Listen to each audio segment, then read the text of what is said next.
गोस्वामी जी कहते हैं बहुत देर तक निहारते रहे, बहुत देर तक। फिर जब जैसे याद आया कि मैं यहाँ पर क्यों आया हूँ, फिर क्रोध में आ गए।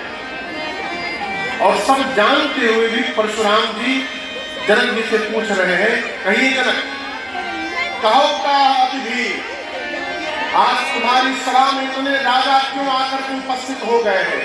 उस समय का नियम था कि धरती पर कहीं भी किसी को क्षत्रिय सम्मेलन यदि कराना होता था तो उसको पहले श्री परशुराम जी से एनओसी लेनी पड़ती थी।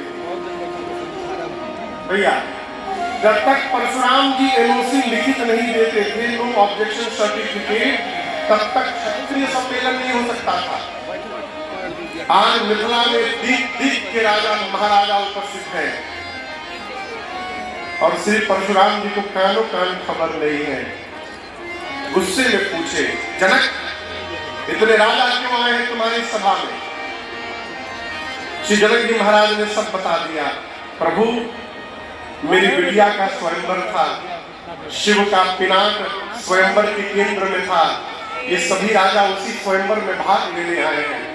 जैसे जनक जी बताए तब तक धनुष के टूटे हुए खंड पर दृष्टि चली गई श्री परशुराम जी।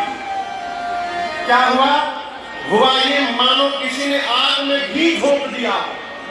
पूरा शरीर क्रोध की अग्नि में भड़क उठा परशुराम जी का, कांपने लगा शरीर। बोले, निकाल है, नहीं तो जहां तक तुम्हारी आवश्यकता है संकल्प करके उतनी दूर की धरती पलट दूंगा, तुम्हारी पूरी सत्ता समाप्त कर दूंगा, निकाल करके बाहर करो, किसने तोड़ा है।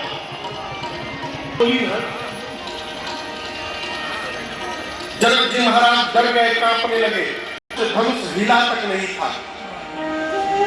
एक राजा अपने बगल के राजा से बोला, तुम क्या जानते थे, हम तोड़ नहीं सकते थे, हमारे में बल नहीं है। हम जानते थे कि टूटने के बाद ये बवाल होने वाला है। यहाँ पर हम पहले जान गए कौन आफत में पड़े, इसलिए हम गए चुपचाप नाटक करके चले आए। तोड़े जान मुझसे नहीं तोड़े। तो दूसरा राजा बोला तो हम गंवा रहता, हम भी जानते थे कि बाबा जी आने वाले, हमको पहले से सूचना मिली।